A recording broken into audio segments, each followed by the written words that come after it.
Hey everybody, this is Nafish. Let's learn some basic NumPy operations today. This is very important for arithmetic operations. So first of all, we need to know, and this is very like basic level. So first of all, we need to know why do we need to use this NumPy, NumPy library. So for example, like let's have a list. List is like 1, 2, 3, 4, 5 numbers. They're in the list, and if we want to multiply this list with a any multiplication or division or anything, we have to go each element by element, and that is like kind of time consuming, not memory efficient. I'm going to give you an example right now. Okay, so let's say for I in AA, let's, and also we have to create a container here. So let's say cont is equals to the empty array, and for I in AA, so we are going to iterate through all the elements in this list, and we are going to multiply with the, let's say, constant 2. Okay, so cont dot append, and what we're going to append, this is I times, let's say, constant 2. Okay, so this is our loop, and then at the end, let's print out this cont.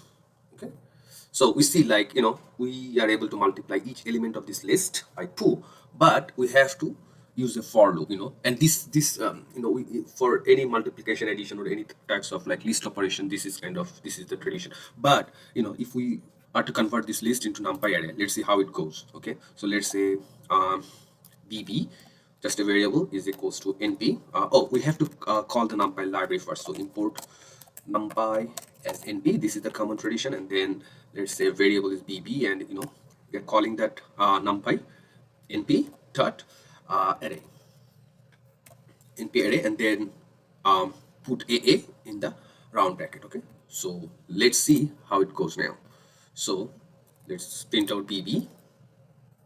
Okay, and we see the numbers are array, it's not a list anymore. Now if I'm going to multiply it with 2, just a simple multiplication operation. Okay, you see all the elements are multiplied by 2. So we don't need to run a for loop, and we don't need to define a constant, all these things. It's just like it's the arithmetic operation is really easy. I think I'm able to explain. This is why it's time and memory consuming. Okay, so list operations, we always prefer a NumPy array to use all this arithmetic operations. Okay, so now next, the thing is, we have to measure the size of this list. Okay, not a list, of this array. Okay, so bb dot n bytes, and it's going to print out 20. Okay, so it's taking 20 bytes of memory. So let's find the data type as well. Okay, so bb.dtype, so it's integer 32. So we can see, like, integer 32, it's kind of, we are wasting a bit of memory. Okay, because our number goes from 2 to 10. Okay, so if we use integer 8, that should be able to contain all the numbers in this array. So integer 8, if you guys do not know, just a brief, it's going to be 2 power 8, which is like going to represent, this is going to be 255, I think 256, and it's going to represent numbers from 0 to 255. Okay, if it is unsigned, and if it is signed, if signed, then minus 128 to 127. So this is the this is the explanation of integer 8. So we are using integer 32, so we can do a little bit of memory efficiency here. So what we can do is bb.np.array, and just taking the bb array itself, and let's assign the d type is np.int8. okay, and let's run it, and let's see the output. So you see we have the same bb array. Okay, and okay, this is we have the same values, but this time this is an integer 8. Okay, so I hope you understand. We can also make it float, so let's make it float. Okay, so bb.np.array, same bb variable array itself, and then we have to write float. And if we run that, then we have, let's print out bb. So you see all these numbers with dot, that is representing the float. So let's find the size of this variable. Okay, so bytes, bb.bytes, and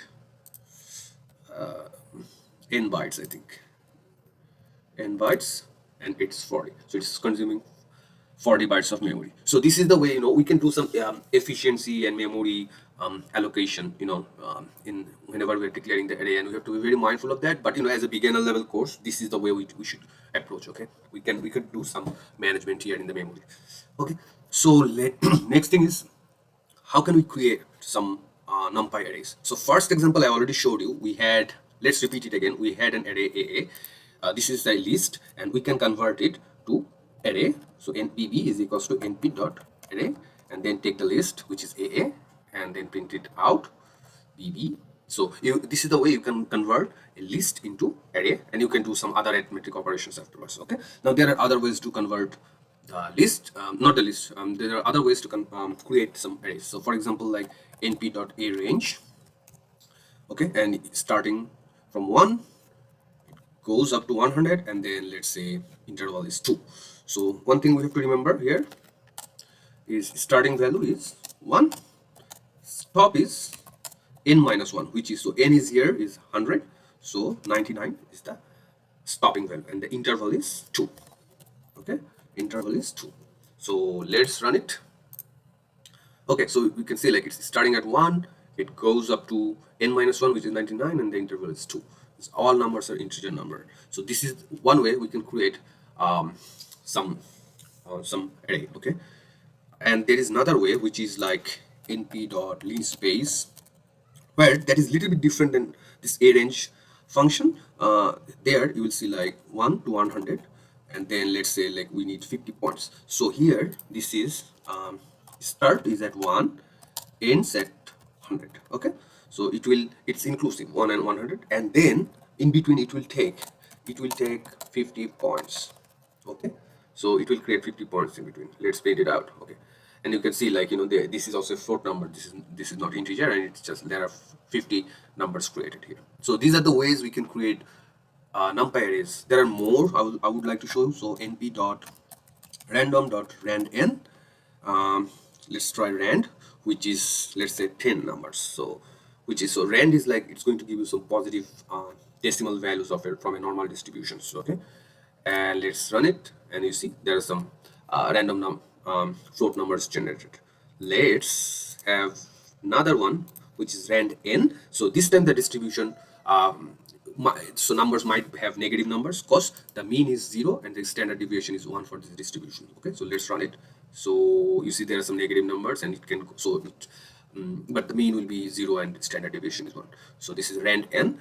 We can also have random integer number. So random.rand, I think, int, and then let's say start from 100, and let's say we want 20 integer numbers. Okay, so this is another way we can create some integer numbers. Now we can also reshape. Let's assign this to a variable. Okay, so kk is this, and let's reshape that value. So reshape, let's say, so 20, so 4 times 20, 4 rows and 5 columns. Okay, 4 rows and 5 columns. Okay, so what we did here, we created some random numbers, and the array contains all the numbers are random, and then we reshape that. So we had 20, so reshape should be like 4 times 5. Okay, so we have 4 rows, 5 columns. We could have also done 5 4, so it's going to be 20, but it's going to be 5 rows and 4 columns. Let's run that. Okay, we can see how the reshape function is working. Now there are other things as well to create a matrix. So what we can do is, let's say np dot zeros, and let's say 4 and 5. Okay, so we have to put another round bracket here. Okay, so you can see like 4 rows and 5 columns of zeros. Okay, and in our numerical calculations we often have to do some dummy matrix, and some reshaping, all these things. So these are good things to know. Okay, so np.ones, this is the same thing, but the values will be all 1. We could do, let's say, 2 3, so 2 rows, 3 columns, different things. We can also do another thing, like we can fill this with a particular value. So np.full, then let's say all the values should be 10. Okay, this is all the values are now 10. Okay, so I think this is it. Let's see if I'm missing anything. Now, okay, so one thing we need to know is like creating a multi-dimensional array. So np.array is, let's say, 1 2 3 4 5 6, let's say 5, up to 5. So if we are creating an array, let's say array, and then we can find the dimension. Ndim will give you the dimension. So dimension is 1. This is one dimensional array. Now we can also find the size. Size should be 5 because there are 5 elements. Size, and then we can also find the shape. So if we put shape, so it's 5. So because like this is a single dimension, right? Okay, so now we can convert this to a two-dimensional. How to do that? So to convert it to a two-dimensional, we need another array, right? So put another array here, and need make sure there is a bracket there and at the end. And how do you know that this is a two-dimensional array? So whenever there are two brackets in the beginning and the end, it's 2 3. If there are 3 brackets, it's going to be three-dimensional. Okay, this is the way I usually calculate. Okay, so let's print it out. So this should be a two-dimensional array now. Okay, so you see the dimension is 2, and what is the size? Size should be 10 because there are 10 elements. And what is the shape? So since we have a two-dimensional array, let's print it out to the array as well. So you see, one row, two row. So we have 2 rows and 1 2 3 4 5 columns. Okay, now we can access this array. Let me show how to do that. So let's say we want to access the first element. So that's going to be 0 0, because this is at row position 0, column position 0. Okay, so that's going to give you 1. Let's say we want to access to this particular index. So row is 0, right? Row is 0, but column is 0 1 2 3. So column is 3. Okay, should give you 4. Okay, now how about we create a three-dimensional array? Let's copy that, and then let's have let's copy this guy here, and then put a comma. So two-dimensional array will create a three-dimensional array. Okay, and then put a bracket here, put another bracket here, run it, and then try to visualize it. Okay, so this is our, let's change the numbers a bit, okay, so that it will be a little bit meaningful and easy to understand. So let's say we have similar numbers here. Okay, run it and visualize. Okay, so now let's see the dimension of the array. Ending.